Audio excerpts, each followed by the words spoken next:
Halo sahabatku. Selamat datang kembali di channel Cerita Momo. Apa jadinya jika ketulusan hati dibalas dengan penghinaan yang menyakitkan? Bayangkan, seorang menantu yang diam-diam berkorban, justru dilempar kain lap kotor tepat di wajahnya oleh ibu mertuanya sendiri. Namun, siapa sangka, 1 minggu kemudian, air mata penyesalanlah yang justru membasahi kaki sang menantu. Kisah Zahra kali ini bukan tentang amarah, melainkan tentang harga sebuah kesetiaan yang akan membuat kita semua merenung. Tapi sebelum kita masuk ke ceritanya, yuk absen dulu. Dukung terus channel ini dengan cara tekan tombol like dan subscribe. Jangan lupa ramaikan kolom komentar ya, tulis nama kalian, asal kota, dan ketik hadir. Aku ingin tahu dari mana saja sahabat setia Cerita Momo berasal. Sudah siap? Siapkan tisu kalian, tarik napas dalam-dalam, dan mari kita mulai. Suara perasan air dari kain pel terdengar begitu nyaring di ruang tengah yang hening itu. Zahra menyeka keringat yang menetes di pelipisnya dengan punggung tangan. Napasnya terdengar satu-satu, berat dan lelah. Sejak subuh tadi, tubuh kurusnya belum beristirahat sedikit pun. Membersihkan rumah besar ini sendirian sudah menjadi rutinitas yang ia telan bulat-bulat. Meski statusnya di sini adalah seorang istri, bukan asisten rumah tangga. Baru saja Zahra hendak menegakkan punggungnya yang terasa nyeri, suara langkah kaki yang terburu-buru terdengar mendekat. Detak jantung Zahra seketika berpacu lebih cepat. Ia hafal betul irama langkah itu. Langkah kaki mertuanya, Bu Reni. "Heh, Zahra, kamu tuli ya?" Suara melengking Bu Reni memecah keheningan.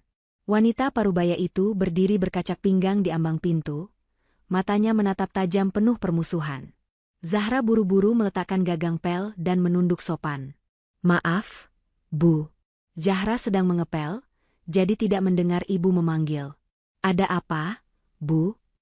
Bu Reni mendengus kasar, lalu melangkah maju dengan angkuh, sengaja menginjak lantai yang baru saja dikeringkan Zahra dengan sepatu sandalnya yang kotor. "Ada apa? Ada apa? Kamu ini pura-pura bodoh atau memang tidak punya otak? Ini sudah tanggal berapa? Hah?" Zahra menelan ludah, tenggorokannya terasa kering. "Tanggal 5, Bu." "Nah, itu tahu. Mana uang bulanan untuk ibu? Biasanya tanggal 1 sudah ada di meja rias ibu. Ini sudah telat 5 hari. Kamu mau ibu mati kelaparan?" "Hah?" bentak Bu Reni. Tangannya menengadah tepat di depan wajah Zahra, menuntut dengan kasar. Zahra meremas ujung daster lusuhnya. Ia memberanikan diri menatap wajah mertuanya dengan tatapan memohon. "Maafkan Zahra, Bu. Bulan ini, Zahra belum ada uang lebih. Uang belanja dari Mas Ilham pas-pasan sekali, itu pun sudah habis untuk beli beras dan listrik kemarin." Mendengar alasan itu, wajah Bu Reni memerah padam. Amarahnya meledak seketika. Tanpa aba-aba, tangannya menyambar kain lap basah dan kotor yang ada di dalam ember pel di dekat kaki Zahra. "Dasar menantu tidak tahu diri. Alasan saja kerjamu." Plak! Zahra terkesiap. Waktu seakan berhenti berputar. Kain lap yang basah, kotor, dan berbau air comberan itu mendarat telak di wajahnya. Air keruh menetes dari hidung dan pipinya, membasahi kerudung instan yang ia kenakan.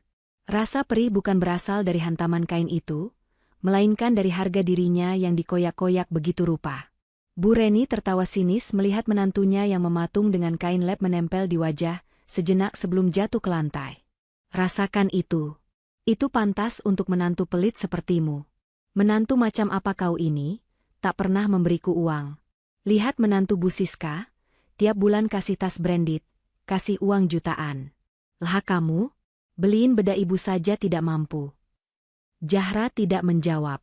Ia hanya memejamkan mata, membiarkan air kotor itu bercampur dengan air matanya yang mulai meleleh. Hatinya perih, tapi bibirnya terkunci rapat. Di sudut ruangan, duduk di sofa empuk sambil mengangkat kaki, Ilham, suami Zahra, hanya melirik sekilas kejadian itu. Ia melihat jelas bagaimana ibunya melempar kain kotor ke wajah istrinya. Namun, bukannya membela, Ilham justru kembali menatap layar ponselnya, seolah-olah Zahra hanyalah orang asing yang tidak penting. "Mas." Zahra memanggil lirih, suaranya bergetar, berharap suaminya akan setidaknya mengatakan satu kata pembelaan. Berisik banget sih, gumam Ilham tanpa menoleh. Lagian kamu sih, Ra, kalau ibu minta uang itu ya dikasih. Jangan bikin ribut rumah terus. Aku lagi pusing mikirin bisnis nih. Jawaban Ilham bagaikan petir di siang bolong bagi Zahra. Lebih menyakitkan daripada lemparan kain lap tadi. Suaminya, imam yang seharusnya melindunginya, justru membenarkan perbuatan keji ibunya. Bu Reni semakin merasa di atas angin melihat anaknya tidak membela istrinya. Ia menendang ember pel hingga airnya tumpah membasahi lantai yang sudah Zahra bersihkan dengan susah payah. Dengar itu kata suamimu. Jangan bisanya cuma numpang hidup di sini. Kalau minggu depan kamu tidak kasih uang 5 juta ke ibu, jangan harap kamu bisa tidur nyenyak di rumah ini. Minggir. Bu Reni melengos pergi sambil menyenggol bahu Zahra dengan kasar hingga Zahra hampir terjungkal. Ruangan itu kembali hening, menyisakan suara tetesan air kotor dari daster Zahra ke lantai. Ilham pun beranjak pergi ke kamarnya tanpa sedikit pun menatap istrinya yang masih berdiri gemetar. Perlahan, Zahra membungkuk. Tangan kurusnya yang kasar memungut kain lap kotor yang tadi menghantam wajahnya. Ia genggam erat kain itu di dadanya. Baunya apek, kotor, dan menjijikkan. Tapi bagi Zahra, kain ini akan menjadi saksi bisu.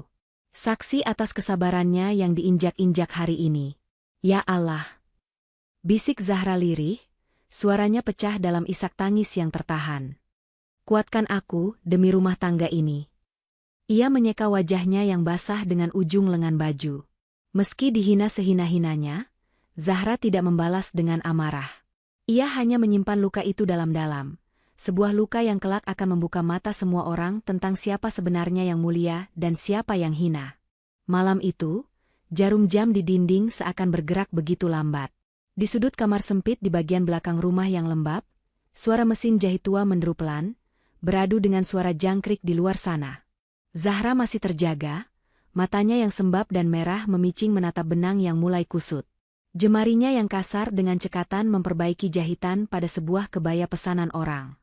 Hanya inilah satu-satunya cara Zahra bertahan hidup tanpa harus mengemis pada suaminya. Menjadi penjahit panggilan yang ia kerjakan sembunyi-sembunyi saat malam hari, ketika Bu Reni sudah terlelap dalam mimpi indahnya. Kata-kata mertuanya tadi siang masih terngiang jelas. Bagaikan kaset rusak yang diputar berulang-ulang di kepalanya. 5 juta. Kalau tidak, jangan harap tidur nyenyak. Zahra menghela napas panjang, dadanya terasa sesak. Sebenarnya, Zahra memiliki uang tabungan hasil menjahit selama setahun terakhir. Jumlahnya lumayan, cukup untuk memenuhi permintaan gila Bu Reni. Namun, 3 hari yang lalu, uang itu ludes tak bersisa. Dek, Mas butuh modal tambahan. Bisnis Mas lagi seret. Kalau nggak disuntik dana sekarang, kita bisa bangkrut. Begitu kata Ilham waktu itu, dengan wajah memelas yang membuat hati Zahra luluh. Tanpa pikir panjang, Zahra menyerahkan seluruh tabungannya demi bakti pada suami. Ilham berjanji akan mengembalikannya berlipat ganda dalam seminggu. Tapi hasilnya, Ilham justru diam saja saat ibunya menghina Zahra karena tidak memberi uang. Pagi menjelang, sinar matahari menerobos celah ventilasi kamar mandi. Zahra sedang memilah pakaian kotor Ilham sebelum dimasukkan ke mesin cuci. Aroma parfum wanita samar-samar tercium dari kemeja kerja suaminya yang dipakai kemarin. Hati Zahra berdesir curiga, namun ia menepisnya cepat-cepat. Mungkin itu bau parfum klien, pikirnya mencoba berhusnuzan. Saat merogoh saku celana bahan milik Ilham untuk memastikan tidak ada tisu yang tertinggal, jari Zahra menyentuh secari kertas yang sudah lecek. Ia menariknya keluar. Itu sebuah struk bukti transaksi dari mesin ATM. Mata Zahra terbelalak saat membaca nominal dan tujuan transaksi yang tertera di sana. Tanggalnya baru kemarin sore, tepat saat Ilham bilang sedang pusing memikirkan bisnis. Transfer ke situs slot Zeus. 5 juta rupiah, bibir Zahra bergetar hebat membaca tulisan samar di kertas termal itu. Di bawahnya, ada lagi struk pembayaran bil di sebuah tempat karaoke ternama di pusat kota, dengan nominal 2 juta rupiah. Dunia Zahra serasa runtuh. Kakinya lemas hingga ia terduduk di lantai kamar mandi yang dingin. Jadi, uang tabungan hasil keringatnya menjahit sampai mata berair, uang yang ia sisihkan sedikit demi sedikit sambil menahan lapar, semuanya habis bukan untuk modal bisnis. Ilham membakarnya di meja judi dan tempat hiburan. Sementara Zahra di rumah dihina dan dilempar kain lap kotor, karena dianggap istri yang tidak becus mengatur keuangan. Ra, kopi mana? Kamu ngapain sih lama banget di kamar mandi? Suara teriakan Ilham dari arah meja makan menyentak kesadaran Zahra. Dengan tangan gemetar dan hati yang mendidih, Zahra meremas kertas bukti itu. Ia bangkit, melangkah keluar menemui suaminya. Ilham sedang duduk santai sambil merokok, asap mengepul memenuhi ruangan, menambah sesak napas Zahra. Zahra meletakkan kertas lecek itu di atas meja, tepat di samping gelas kopi Ilham yang kosong. Ilham melirik kertas itu, lalu wajahnya berubah pucat pasi seketika. Rokok di tangannya hampir terjatuh. Ia menatap Zahra dengan sorot mata panik yang kemudian berubah menjadi nyalang. "Ini apa maksudnya, Mas?" Suara Zahra terdengar parau, menahan tangis. "Kamu bilang butuh modal usaha. Kamu bilang bisnis lagi seret. Ternyata uangku kamu pakai buat judi? Buat karaoke?" Ilham gebrak meja dengan keras. "Brak, kamu lancang ya buka-buka saku celana aku," bentak Ilham, bukannya merasa bersalah. Ia justru memasang tameng amarah untuk menutupi kebohongannya. Ia berdiri, menunjuk wajah Zahra dengan telunjuknya yang kuning karena nikotin. "Aku istri kamu, Mas. Aku berhak tahu. Tadi siang ibu melempar kain ke mukaku karena aku nggak punya uang kasih beliau. Padahal uangnya ada di kamu. Kenapa kamu diam saja, Mas? Kenapa kamu tega melihat istrimu diperlakukan seperti sampah, sementara kamu foya-foya pakai uangku?" Air mata Zahra akhirnya tumpah, tak terbendung lagi. Ilham mencengkeram lengan Zahra kasar, membuat wanita itu meringis kesakitan. "Dengar ya, Zahra. Jangan sekali-kali kamu berani mengadu soal ini ke ibu. Kalau sampai ibu tahu aku main judi atau uang itu habis bukan buat bisnis, habis kamu," ancam Ilham dengan suara rendah namun penuh penekanan yang mengerikan. "Tapi ibu terus menyalahkan aku, Mas." "Biarin aja," potong Ilham cepat. "Ibu itu orang tua, wajar kalau dia nuntut.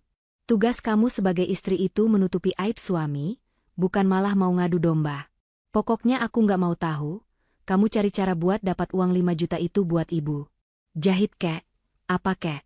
Jangan sampai nama baikku rusak di depan ibu." Ilham melepaskan cengkeramannya dengan kasar, lalu menyambar kunci motor di atas meja. "Minggir. Aku mau pergi cari uang lagi buat ganti rugi yang kalah semalam. Awas kalau kamu buka mulut." Ilham pergi begitu saja, meninggalkan Zahra yang terpaku di ruang tengah. Suara motor Ilham menderu menjauh, membawa pergi sisa-sisa kepercayaan Zahra pada laki-laki yang dulu berjanji akan membahagiakannya itu. Zahra menatap pintu depan yang terbuka. Hatinya bukan lagi sekadar retak, tapi sudah hancur berkeping-keping. Ternyata, musuhnya bukan hanya mertua yang galak, tapi juga suami yang pandai bersandiwara. Zahra mengusap air matanya kasar. Ia sadar, air mata tidak akan mengubah nasibnya. Ia harus kuat. Jika Ilham memintanya menutup aib, ia akan menutupnya rapat-rapat, sampai bangkai itu tercium sendiri dan membusuk tanpa perlu ia yang membongkarnya. Kabar burung itu menyebar lebih cepat daripada wabah penyakit. Pagi itu, di tukang sayur keliling yang biasa mangkal di ujung komplek perumahan, suara Bu Reni terdengar paling lantang, mengalahkan riuh rendah tawar-menawar harga cabai.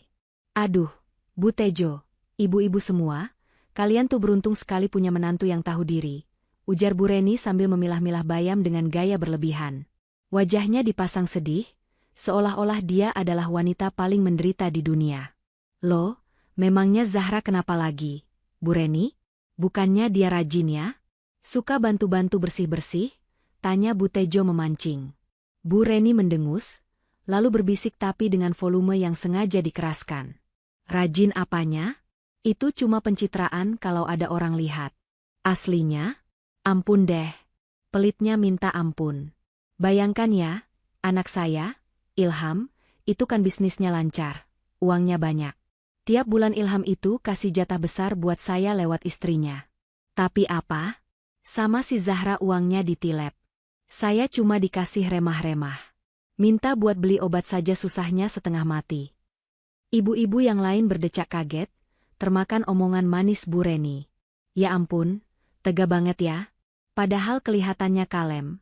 pendiam. Ternyata diam-diam menghanyutkan uang suami. Makanya, jangan tertipu tampang lugu. Tambah Bu Reni semakin bersemangat karena merasa mendapat dukungan. Saya itu sering menangis di kamar. Punya anak sukses. Tapi menantu kayak lintah darat. Durhaka betul dia sama mertua. Sementara fitnah keji itu digoreng semakin renyah di ujung jalan, Zahra baru saja keluar dari rumah. Ia berjalan kaki, menyusuri trotoar komplek yang mulai panas. Hari ini ia harus mengantar hasil jahitan ke pengepul di pasar, sekaligus mengambil bahan baru.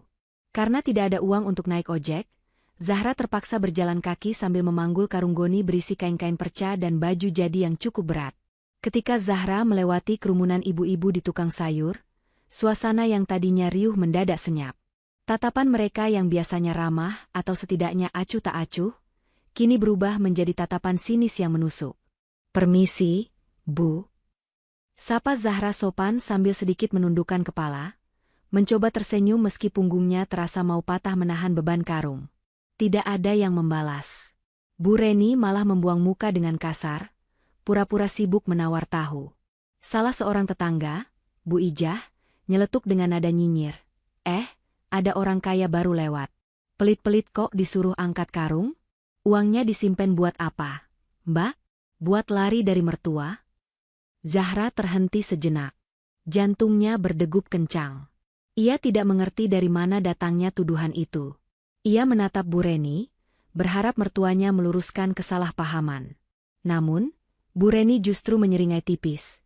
Tatapan matanya seolah berkata, "Rasakan pembalasanku." Zahra memilih tidak menjawab. Ia tahu, membela diri di kandang singa hanya akan membuatnya semakin terluka. Dengan sisa tenaga, ia kembali melangkahkan kaki, menyeret beban berat di pundaknya, diiringi bisik-bisik yang menyakitkan telinga. "Tuh kan, nggak dijawab, berarti benar omongan Bu Reni." Hampir 1 kilometer Zahra berjalan, keringat sudah membasahi seluruh punggung bajunya. Napasnya tersengal-sengal. Di sebuah tikungan sepi dekat taman komplek, Zahra terduduk lemas di bangku beton. Ia meletakkan karung goni itu di tanah. Bahunya lecet dan memerah karena gesekan tali karung yang kasar. "Nak Zahra?" Sebuah suara lembut menyapa. Zahra mendongak, menyeka keringat di dahinya. Di hadapannya berdiri Bu Mirna, tetangga yang rumahnya agak jauh di blok sebelah, namun dikenal paling bijak dan jarang ikut bergosip. Bu Mirna." "Mari, Bu," jawab Zahra canggung, berusaha menyembunyikan rasa lelahnya. Bu Mirna tidak langsung pergi. Ia justru duduk di sebelah Zahra, matanya menatap karung goni besar di kaki Zahra, lalu beralih ke wajah pucat wanita muda itu. "Kamu bawa ini sendirian dari rumah?" tanya Bu Mirna, nadanya terdengar prihatin, bukan menyelidik. Zahra mengangguk pelan. "Iya, Bu. Mau diantar ke pengepul. Lumayan buat tambah-tambah uang belanja." Bu Mirna mengernyitkan dahi. Ia teringat omongan yang baru saja ia dengar dari tukang sayur tadi. Katanya Zahra menantu yang menguasai harta suami yang sukses. Katanya Zahra pelit dan hidup enak di atas penderitaan mertua. Tapi yang dilihat Bu Mirna sekarang justru sebaliknya. Di hadapannya adalah seorang wanita yang tangannya kasar penuh bekas tusukan jarum, wajahnya lelah kurang tidur, dan memanggul beban yang bahkan kuli pasar pun akan mengeluh jika membawanya sejauh ini. "Nak Zahra?" Bu Mirna menyentuh pelan bahu Zahra. "Maaf kalau ibu lancang. Tapi di luar sana, orang-orang membicarakan hal buruk tentang kamu.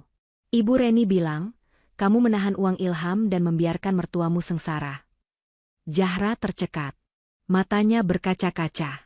Jadi itu sebabnya tatapan tetangga tadi begitu tajam. Fitnah itu sudah menyebar menjadi kebenaran di lingkungan ini. "Ibu percaya?" tanya Zahra lirih, suaranya hampir tak terdengar. Bu Mirna menggeleng pelan sambil tersenyum keibuan. "Mata ibu belum rabun, Nak. Ibu lihat kamu tiap malam lampu kamarmu masih nyala sampai jam 2 pagi, terdengar suara mesin jahit. Ibu lihat kamu pagi buta sudah ngepel teras, sementara orang rumah lain masih tidur. Orang yang memegang uang banyak, tidak akan mau memanggul karung goni seberat ini sendirian di tengah hari bolong." Air mata Zahra menetes satu persatu. Untuk pertama kalinya sejak kejadian kain lab itu, ada seseorang yang melihatnya. Benar-benar melihatnya sebagai manusia, bukan sebagai objek kebencian. Terima kasih, Bu Mirna. Ishak Zahra. Tapi tolong, jangan beritahu siapa-siapa kalau Zahra kerja seperti ini. Mas Ilham dan Ibu tidak suka kalau orang tahu Zahra menjahit. Mereka malu. Bu Mirna tertegun. Hatinya mencelos mendengar permintaan itu. Ya Allah, Nak, kamu melindungi kehormatan suami dan mertuamu sampai segininya, padahal mereka menjatuhkan kehormatanmu di depan orang banyak. Bu Mirna merogoh tasnya, mengeluarkan botol air mineral dingin yang baru dibelinya. Minumlah. Ibu tidak akan bicara kalau kamu minta begitu. Tapi ingat, Nak Zahra, bangkai yang ditutupi serapat apapun, baunya pasti akan tercium juga. Gusti Allah tidak tidur. Zahra menerima botol itu dengan tangan gemetar. Tegukan air dingin itu terasa begitu segar di tenggorokannya yang kering, namun tidak bisa memadamkan api fitnah yang kini membakar nama baiknya di lingkungan tempat tinggalnya. Ia tahu, jalan ke depan akan semakin terjal. Sekarang, ia sendirian melawan dunia yang sudah terlanjur percaya pada kebohongan mertuanya. Suasana pagi yang seharusnya tenang berubah menjadi kepanikan luar biasa. Teriakan Bu Reni menggema dari lantai 2, membuat Zahra yang sedang menyetrika baju di ruang belakang tersentak kaget hingga nyaris menjatuhkan setrika panas. Zahra, Zahra, tolong.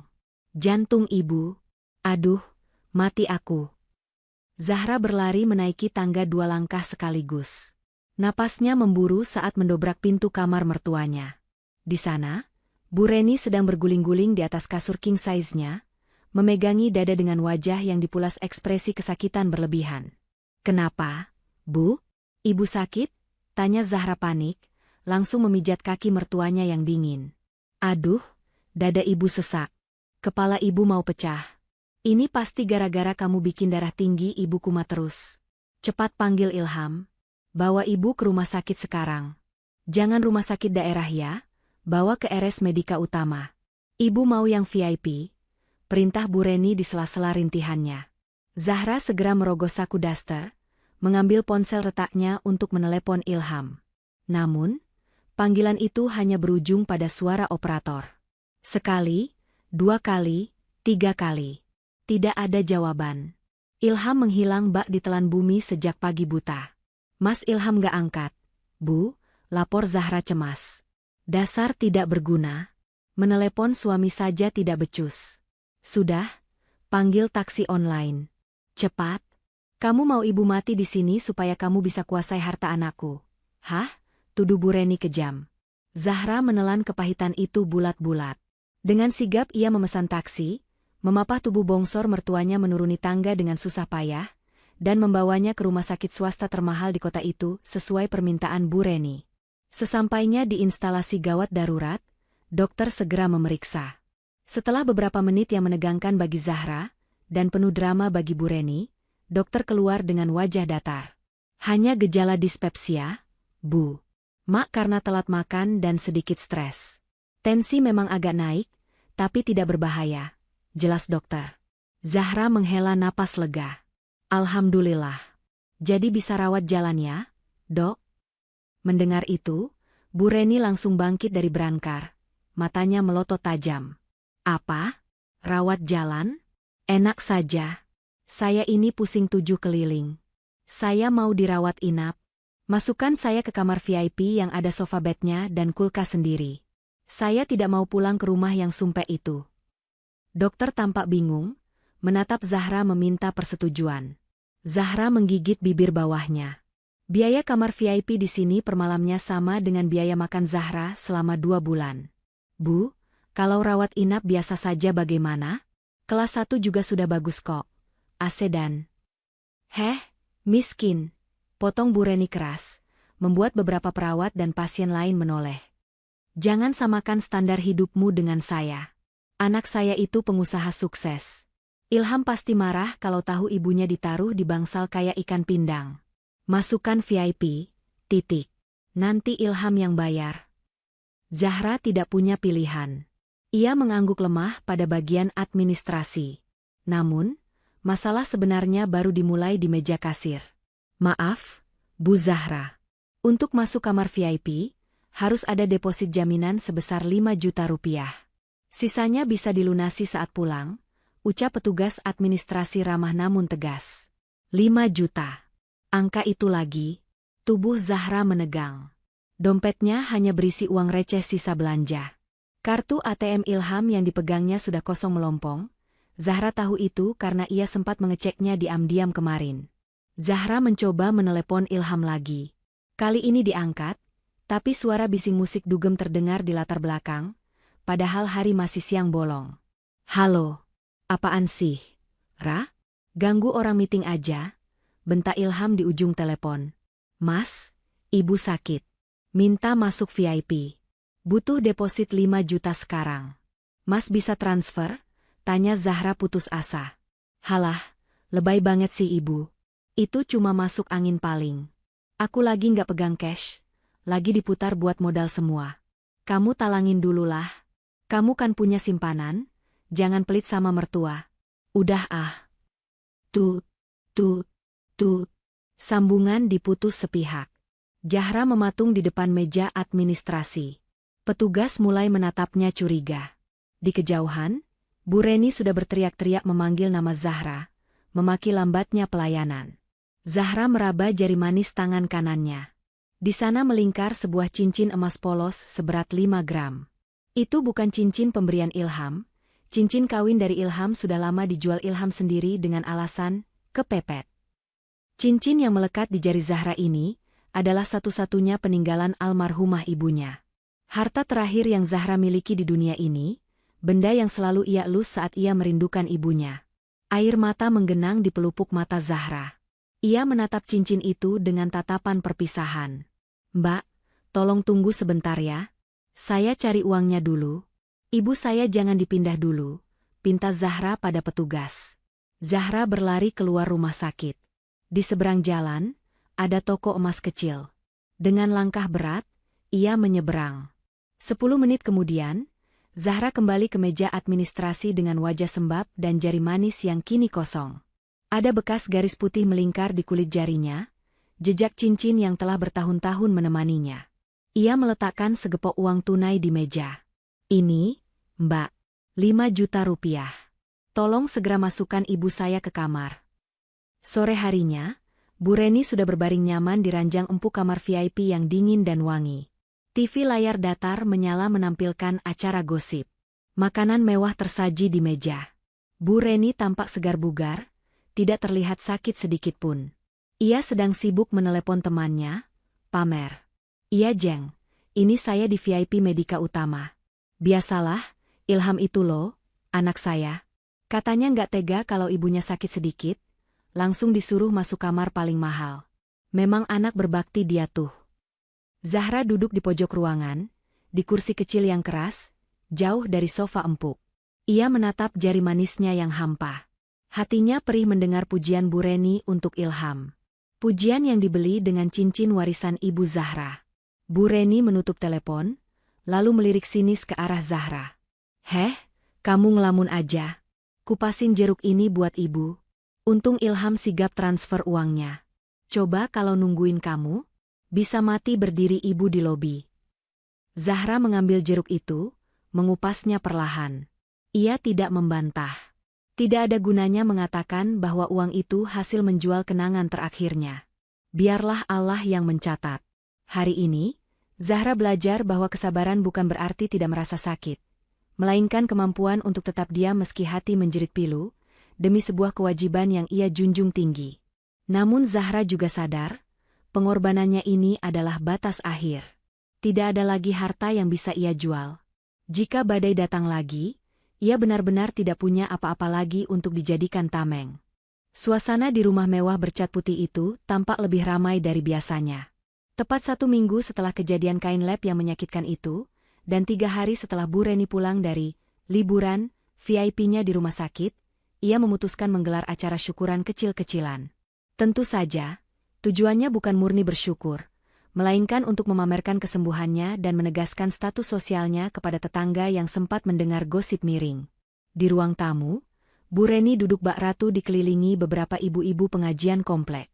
Ia mengenakan gamis sutra barunya yang berkilauan, Sementara Zahra sibuk hilir mudik dari dapur membawa nampan berisi kue-kue mahal yang dipesan catering, lagi-lagi dibayar menggunakan uang sisa penjualan cincin Zahra yang diakui Ilham sebagai uangnya. Ya begitulah, Jeng, celoteh Bu Reni dengan dagu terangkat. Anak saya, Ilham, memang terlalu sayang sama ibunya. Kemarin sakit sedikit saja langsung dibokingkan kamar VIP. Fasilitasnya nomor 1. Katanya, uang bisa dicari, tapi kesehatan ibu nomor 1. Duh, saya sampai terharu. Ibu-ibu lain mengangguk-angguk, antara kagum dan bosan mendengar bualan yang sama untuk ke-10 kalinya. Zahra yang sedang meletakkan gelas teh hangat di meja hanya menunduk, berusaha menulikan telinga. Ngomong-ngomong, Ilham mana, Bu? Kok nggak kelihatan? Tanya Bu Tejo. Oh, biasa. Sibuk di ruang kerjanya. Biasalah, CEO muda, banyak telepon bisnis dari luar negeri.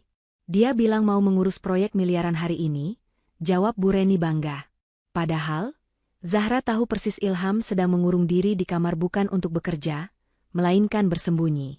Sejak pagi, wajah suaminya pucat pasi, gelisah, dan terus-menerus mengintip keluar jendela setiap kali ada suara motor lewat.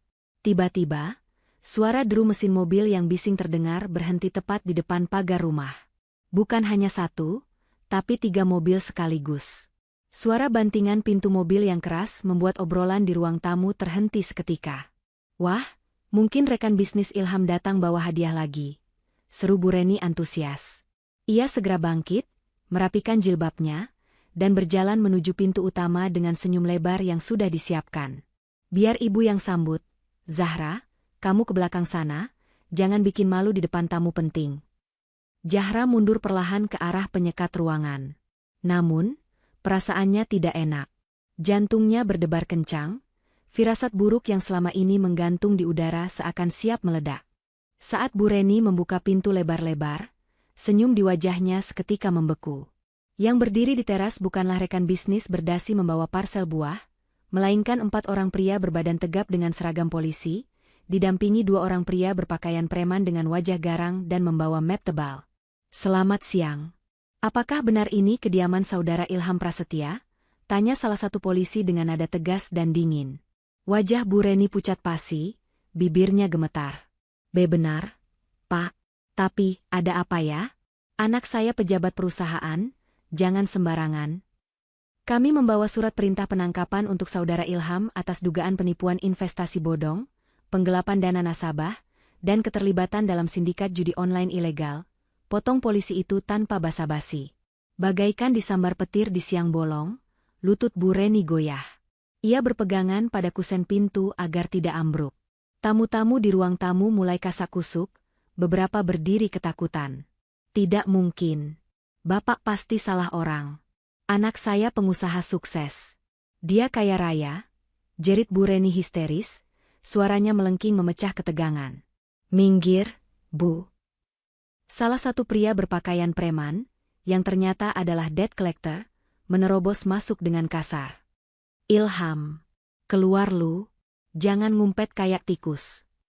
Keributan itu memancing Ilham keluar dari kamarnya. Namun, saat melihat seragam coklat di ruang tamu, nyali Ilham ciut seketika. Ia mencoba berlari menuju pintu belakang melewati dapur. Itu dia. Tangkap, teriak polisi. 2 petugas dengan sigap mengejar. Hanya dalam hitungan detik, terdengar suara gaduh barang jatuh, diikuti teriakan Ilham yang minta ampun. Ampun, Pak, saya bisa jelaskan. Jangan borgol saya, Pak, sakit. Zahra menyaksikan dengan mata kepala sendiri bagaimana suaminya, laki-laki yang selama ini sok berkuasa dan membiarkannya dihina, diseret paksa dari dapur seperti seorang kriminal kelas teri. Tangan Ilham diborgol ke belakang, wajahnya basah oleh keringat dingin dan air mata ketakutan. Ilham, apa-apaan ini, Nak? Bilang sama mereka kalau mereka salah. Bu Reni berlari mengejar, menarik-narik seragam polisi yang memegangi anaknya. Lepaskan anak saya, dia orang terhormat. Ilham menunduk, tidak berani menatap ibunya. Maaf, Bu, maaf. Hanya itu yang keluar dari mulutnya. Pria debt collector tadi maju, membanting map merah yang ia bawa ke meja kaca ruang tamu hingga retak. Terhormat apanya? Anak ibu ini penipu ulung. Dia sudah menipu ratusan orang dengan investasi palsu. Dan asal ibu tahu, sertifikat rumah ini sudah dia jaminkan ke bos saya untuk bayar hutang judi slot 2 bulan lalu. Dan sekarang sudah jatuh tempo. Apa? Mata Bu Reni membelalak sempurna, bola matanya nyaris keluar. Napasnya tercekat di tenggorokan. Rumah ini dijaminkan? Iya. Jadi mulai hari ini, rumah ini dalam pengawasan kami. Siap-siap angkat kaki kalau hutang 2 miliar tidak dibayar minggu ini. Bentak si debt collector. Dunia Bu Reni runtuh seketika. Semua kebanggaan, kesombongan, dan status sosial yang ia agung-agungkan hancur berkeping-keping dalam satu tarikan napas. Tubuhnya limbung. Ibu, teriak Zahra yang sejak tadi diam mematung. Zahra berlari menangkap tubuh mertuanya tepat sebelum kepala Bu Reni menghantam lantai marmer. Wanita parubaya itu pingsan karena syok berat. Suasana menjadi kacau balau. Tetangga yang tadi memuji-muji kini berhamburan keluar karena takut dijadikan saksi, atau sibuk merekam kejadian itu dengan ponsel mereka untuk bahan gosip terbaru. Sirine mobil polisi meraung-raung, membawa Ilham pergi dari istana palsunya. Zahra duduk bersimpuh di lantai ruang tamu yang kini berantakan, memangku kepala Bu Reni yang tidak sadarkan diri. Ia menatap pintu yang terbuka lebar, melihat mobil polisi yang membawa suaminya menjauh. Tidak ada air mata di pipi Zahra kali ini. Yang ada hanya rasa lelah yang luar biasa dan sebuah kesadaran pahit. Kain lap kotor yang dulu dilemparkan ke wajahnya, kini seolah telah berubah menjadi kain kafan yang membungkus kebahagiaan semu keluarga ini. Badai yang sesungguhnya telah datang, dan menyapu bersih segala kepalsuan yang selama ini dibangun Ilham dan ibunya. Dan di tengah puing-puing kehancuran ini, hanya Zahra yang tersisa untuk menanggung bebannya. Bau obat-obatan kelas 3 yang menyengat hidung menyadarkan Bu Reni dari pingsannya.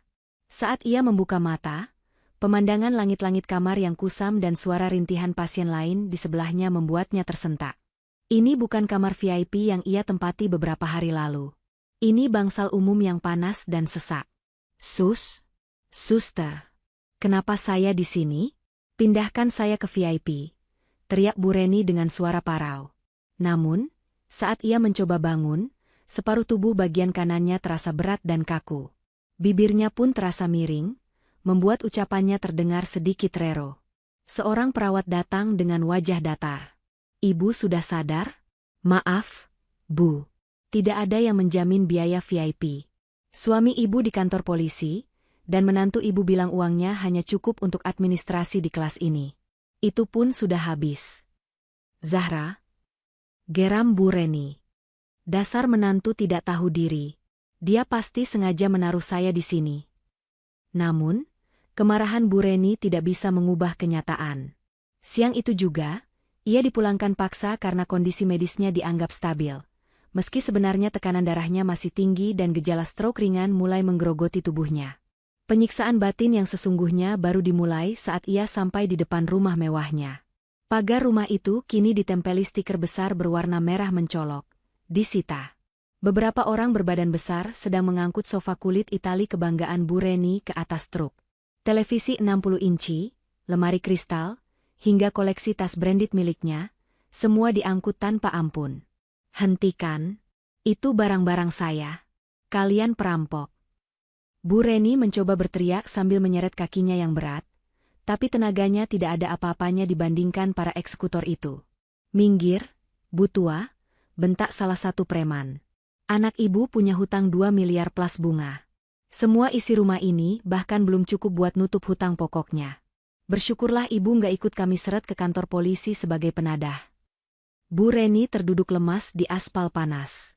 Tetangga-tetangga yang dulu ia pameri kekayaan kini menonton dari balik pagar rumah mereka. Tidak ada tatapan kagum lagi. Yang ada hanya bisik-bisik mencemooh, tatapan jijik, dan kepuasan melihat ratu sombong itu jatuh ke kubangan lumpur. Bu Tejo. Bu Reni melihat tetangganya itu. Tolong saya, Bu.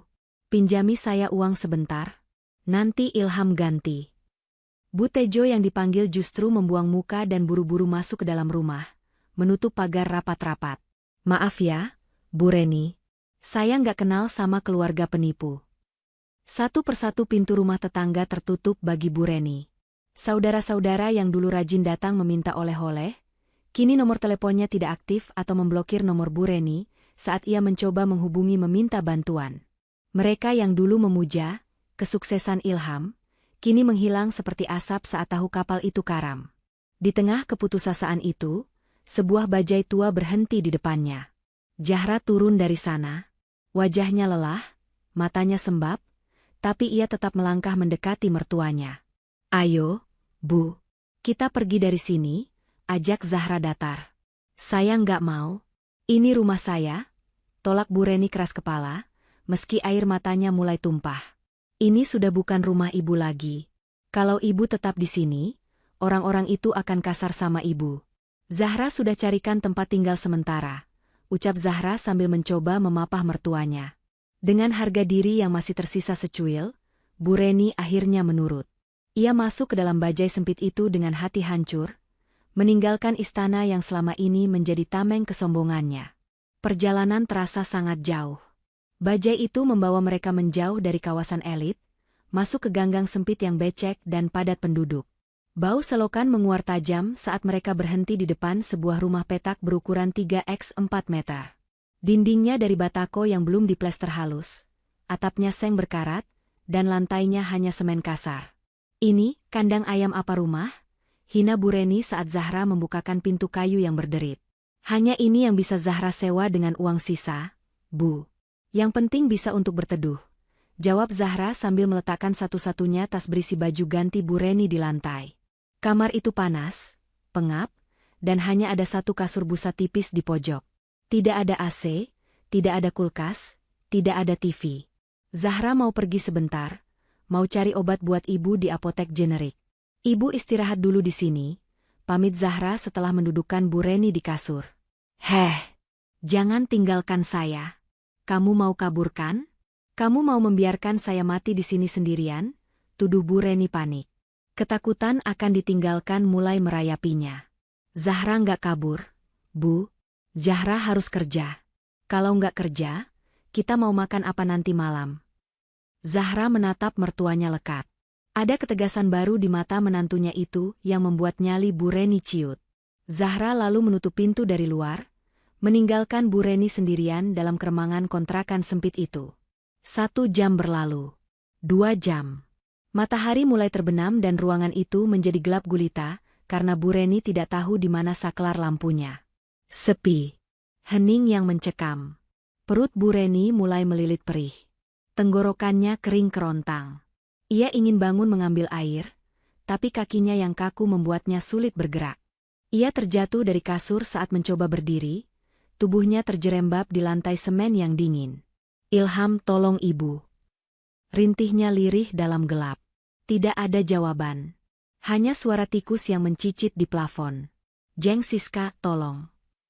Hening. Bu Reni menangis dalam posisi terkurung di lantai.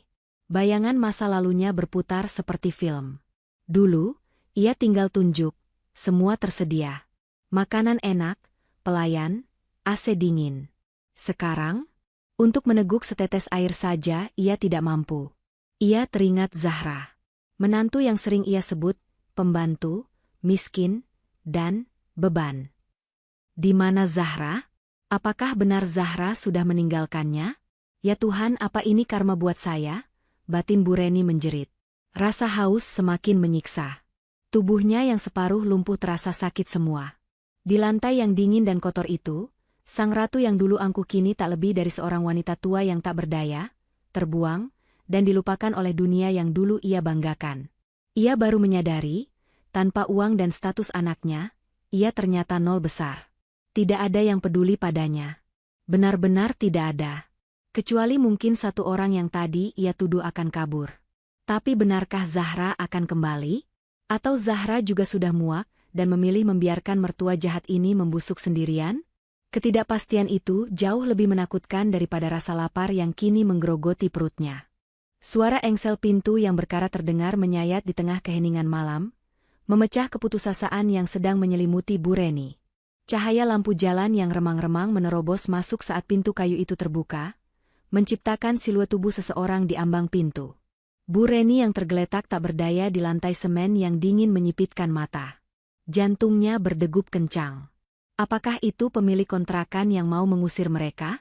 Atau preman yang menagih sisa hutang? Astagfirullah. Ibu. Suara itu suara Zahra. Zahra segera meletakkan bungkusan plastik di tangannya dan berlari menghampiri mertuanya. Dengan sigap namun hati-hati, ia berlutut, menyentuh bahu Bu Reni yang gemetar kedinginan. "Kenapa ibu di lantai? Ibu jatuh?" tanya Zahra cemas.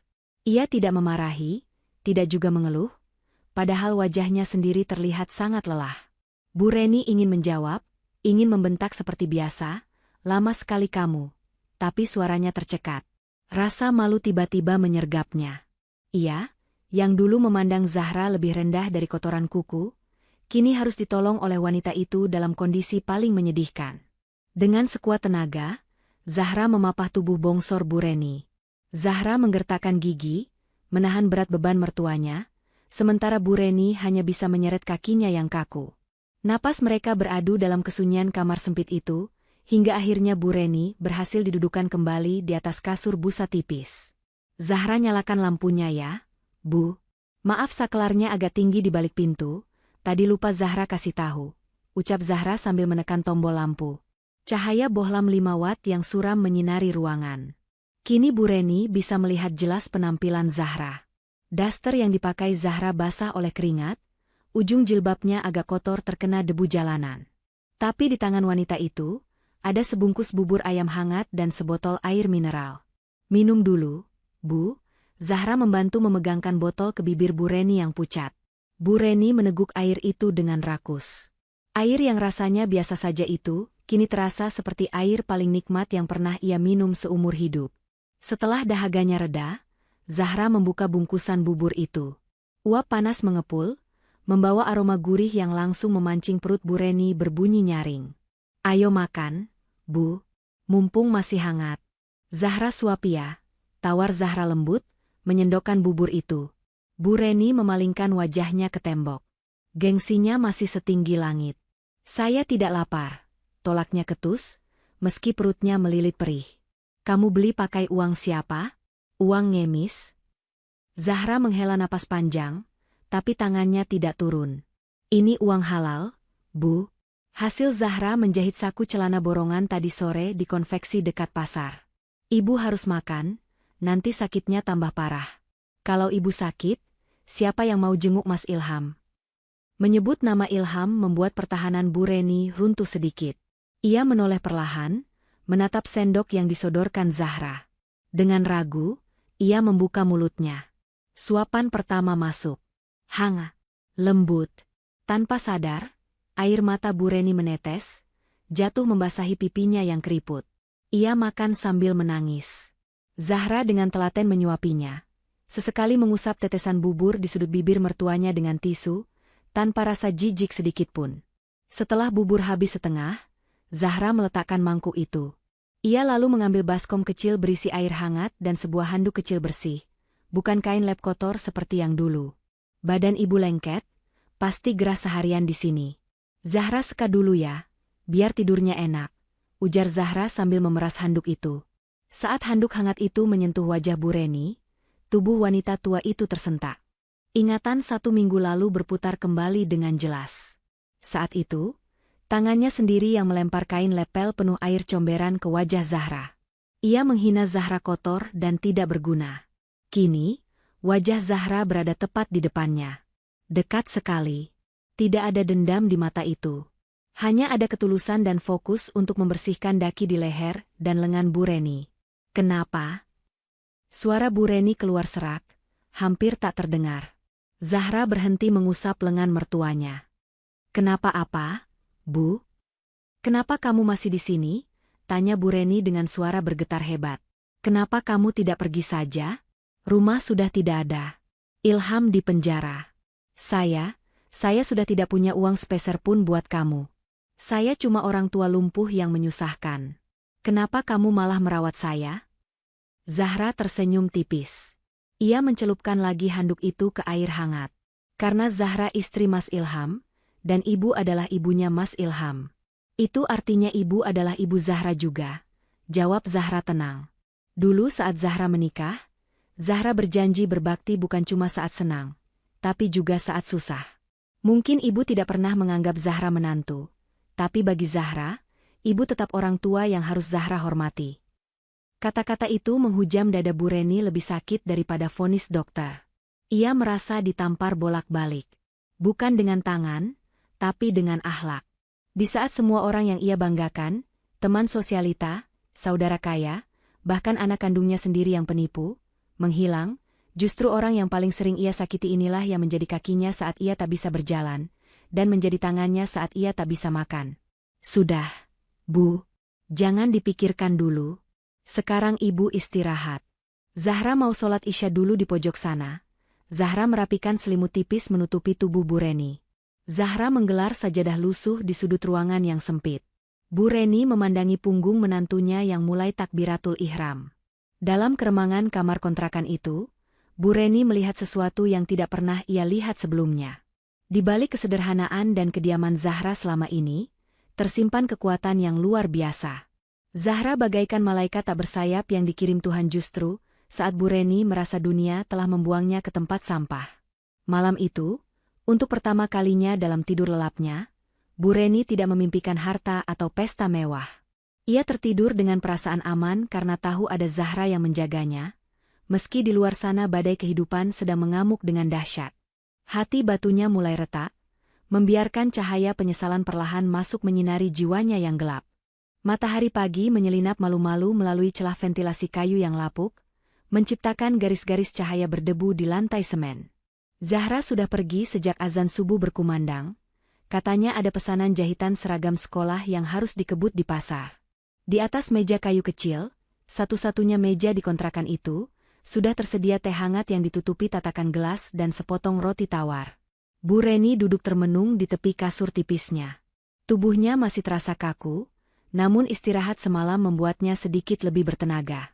Kesunyian di ruangan sempit itu memaksanya untuk berpikir, sesuatu yang jarang ia lakukan saat masih sibuk dengan arisan dan belanja. Matanya menyapu sekeliling ruangan yang penuh dengan tumpukan kain perca dan benang milik Zahra.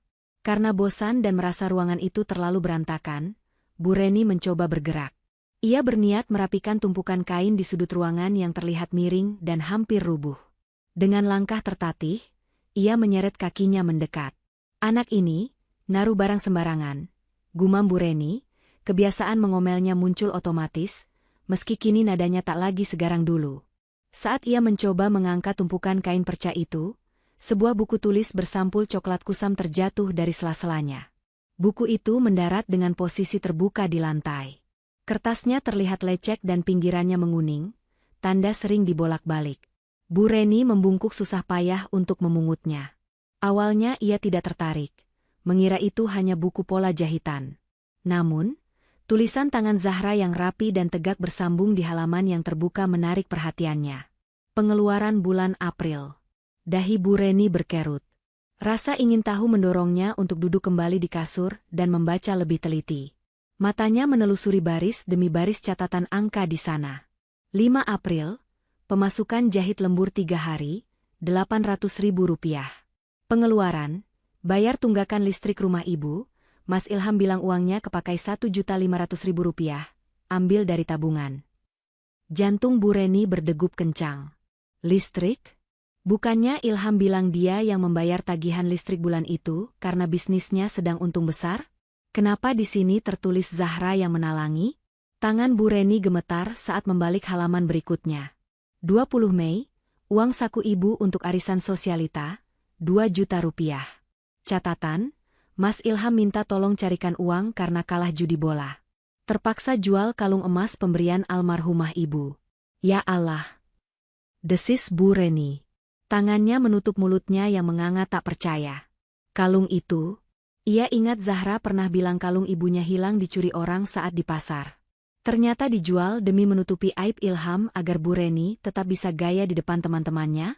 Bu Reni membalik halaman-halaman selanjutnya dengan panik. Semakin ia membaca, semakin sesak dadanya. Buku kusam ini bukan sekadar catatan keuangan. Ini adalah buku harian penderitaan Zahra. Setiap halaman berisi bukti kebohongan Ilham dan pengorbanan diam-diam Zahra.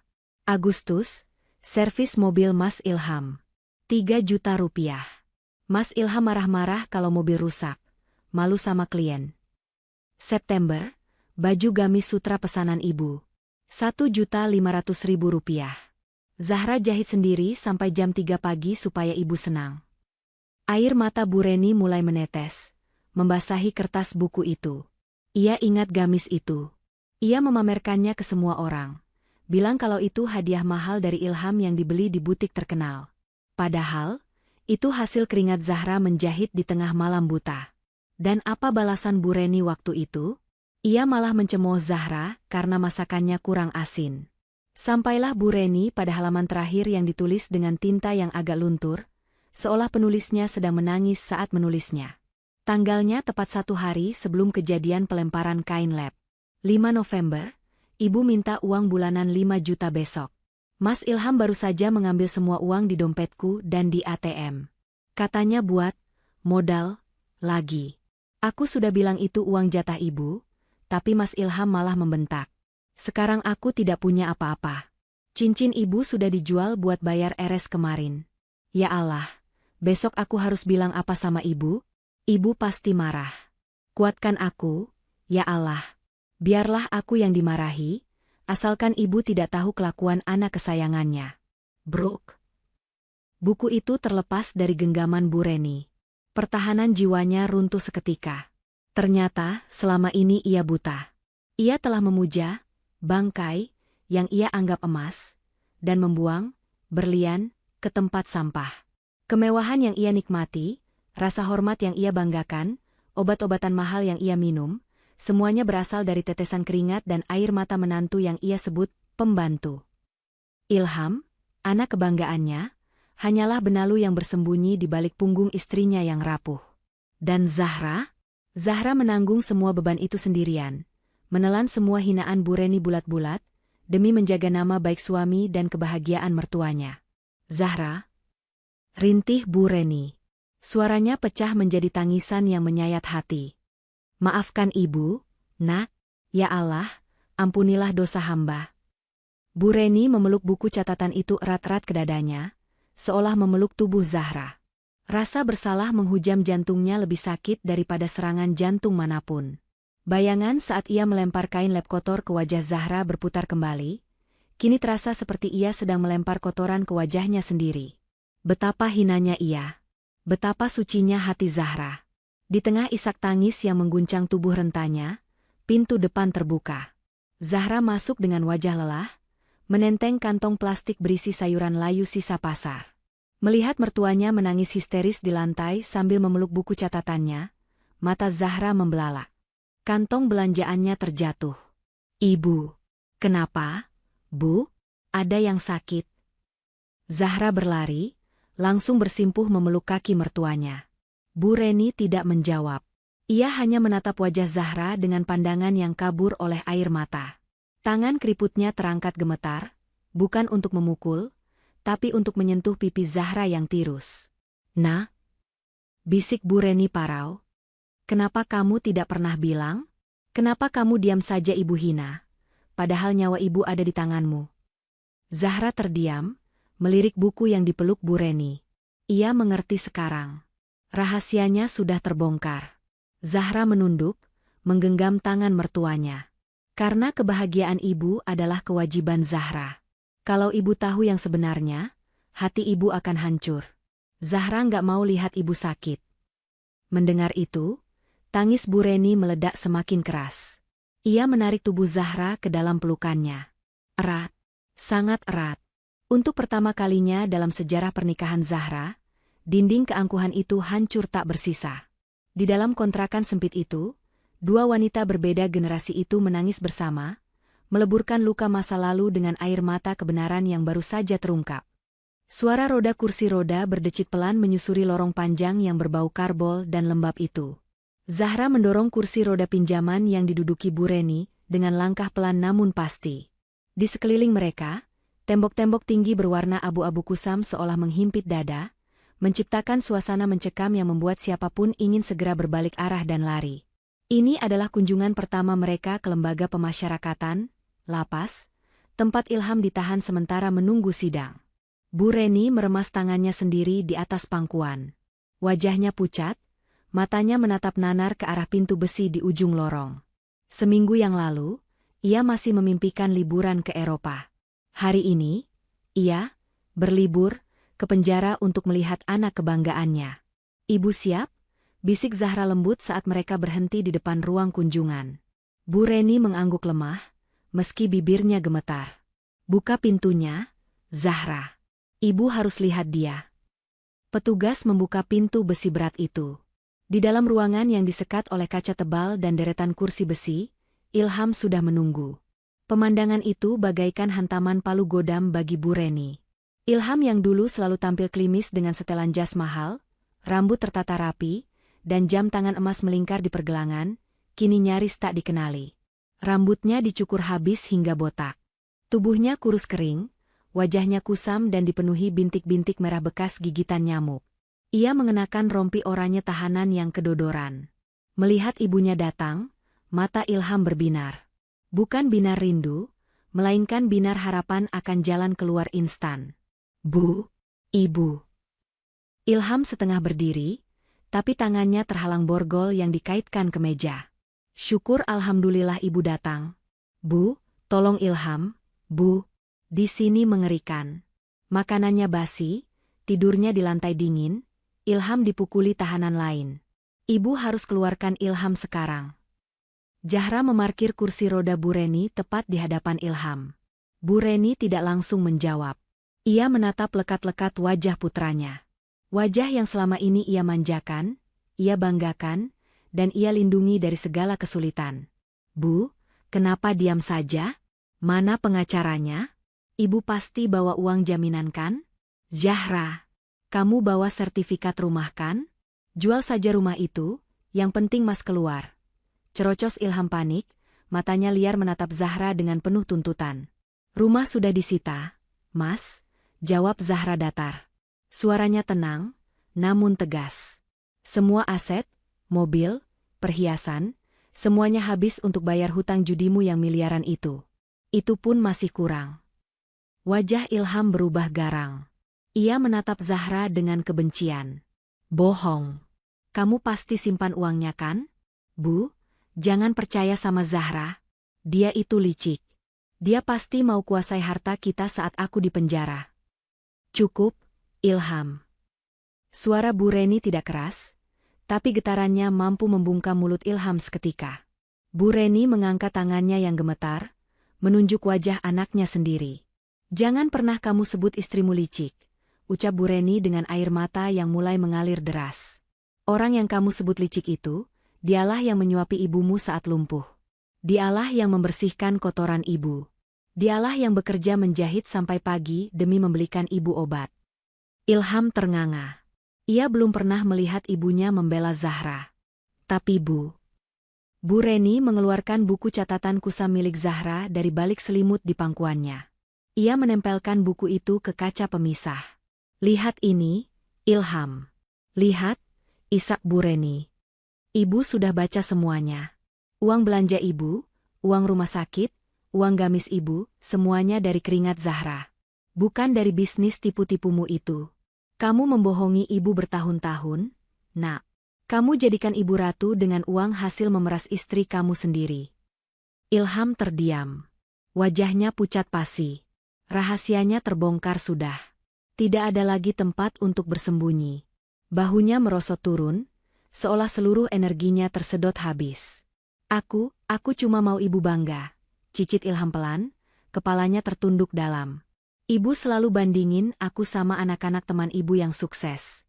Aku malu kalau aku gagal, Bu. Aku main judi karena ingin cepat kaya, biar bisa beliin ibu ini itu, biar ibu nggak marah.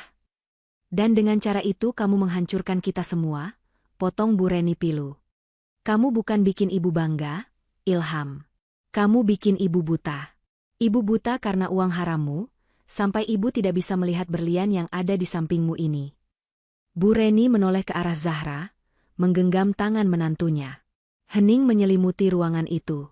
Hanya suara isak tangis tertahan dari Bu Reni yang terdengar. Ilham, panggil Bu Reni lagi. Kali ini suaranya lebih lembut.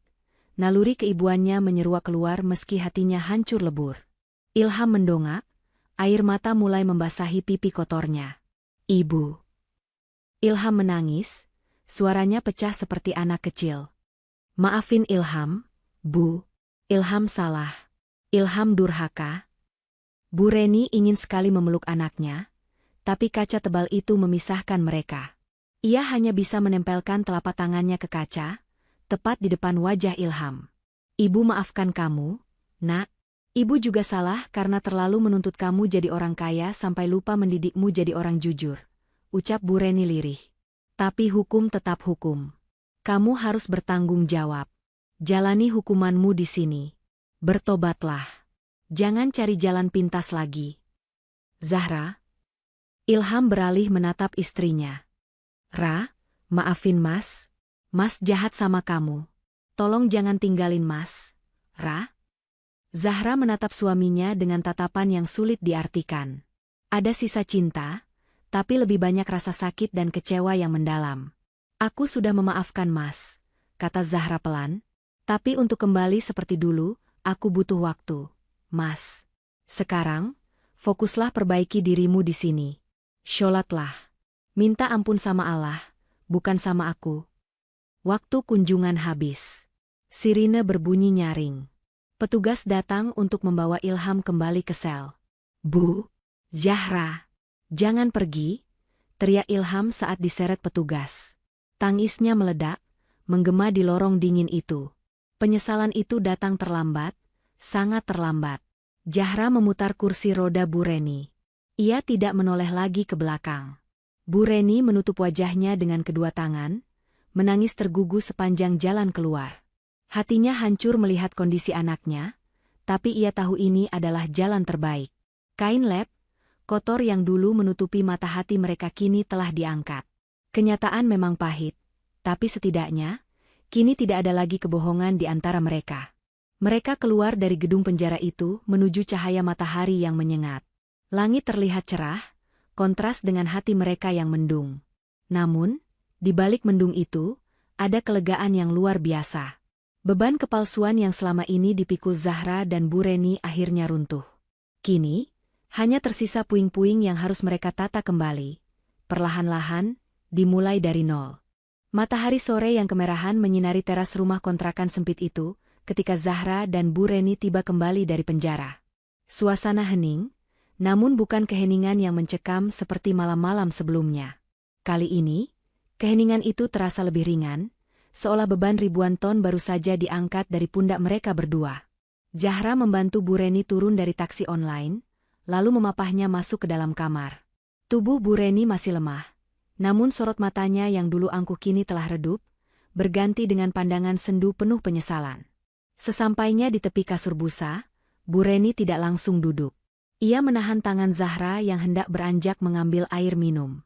Zahra, tunggu, suara Bu Reni terdengar parau. Zahra berbalik, menatap mertuanya dengan lembut. Iya, Bu, Ibu mau makan? Atau mau ke kamar mandi? Bu Reni menggeleng pelan.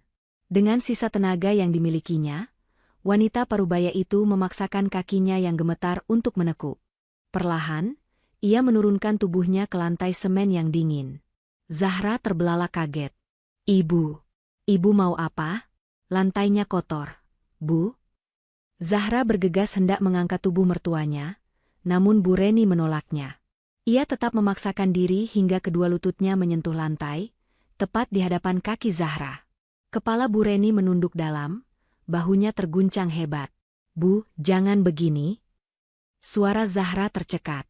Biarkan Ibu, Nak, isak Bu Reni, air matanya menetes jatuh ke punggung kaki Zahra.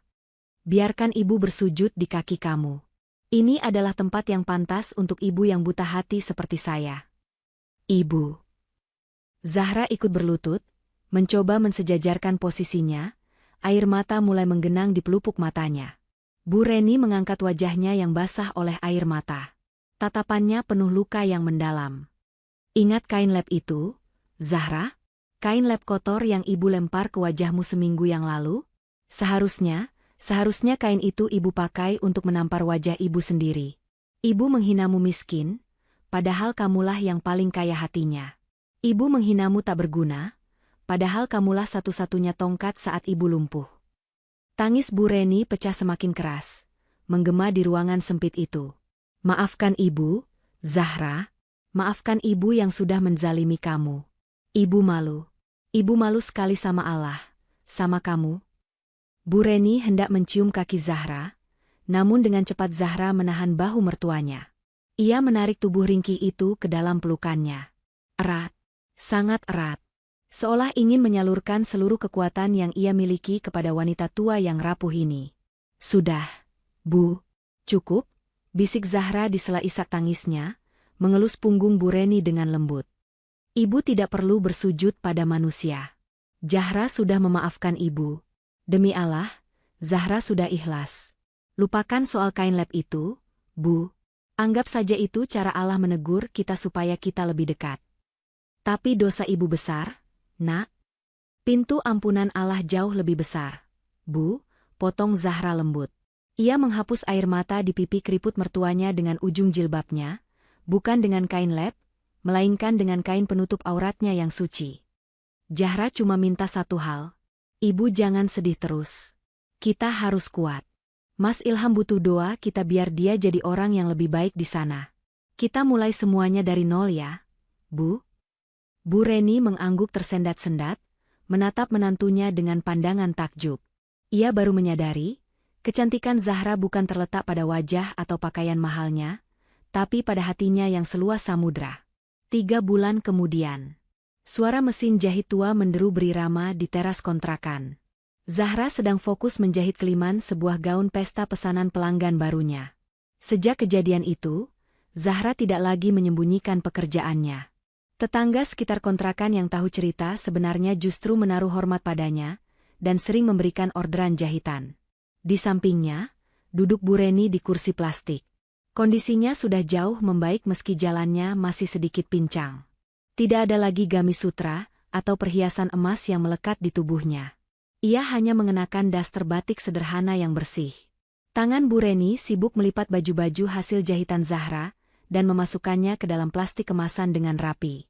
Ra, panggil Bu Reni sambil menyodorkan segelas teh hangat buatannya sendiri. Minum dulu, Nak. Sudah dari tadi kamu nunduk terus, nanti lehernya sakit. Zahra menghentikan injakan pedal mesin jahitnya, lalu tersenyum cerah menerima gelas itu. Terima kasih, Bu. Wah, manisnya pas banget. Bu Reni tersenyum. Senyum yang tulus, tanpa kepalsuan. Nanti uang hasil jahitan ini, kita tabung separuh ya. Siapa tahu bulan depan kita bisa bawakan makanan enak buat Ilham di penjara. Kasihan dia kemarin bilang kangen masakan rumah. Zahra mengangguk mantap. Iya, Bu. Insya Allah, kalau rezeki lancar, kita juga bisa mulai nyicil hutang ke tetangga lama pelan-pelan. Sore itu, di teras rumah yang sangat sederhana, jauh dari kemewahan masa lalu, tercipta sebuah kebahagiaan yang nyata. Tidak ada lagi kepura-puraan, tidak ada lagi tuntutan gengsi, dan tidak ada lagi penghinaan. Kain lap kotor yang dulu menjadi simbol kehinaan, kini telah terkubur bersama masa lalu yang kelam. Digantikan oleh benang-benang kasih sayang yang dirajut ulang oleh Zahra dan Bu Reni, menyatukan kepingan hati yang sempat hancur menjadi sebuah ikatan keluarga yang tak akan terpisahkan oleh badai apapun lagi. Mereka memang kehilangan harta, tapi mereka menemukan kembali sesuatu yang jauh lebih berharga. Hati nurani dan kehangatan keluarga yang sesungguhnya. Tamat. Pesan moral.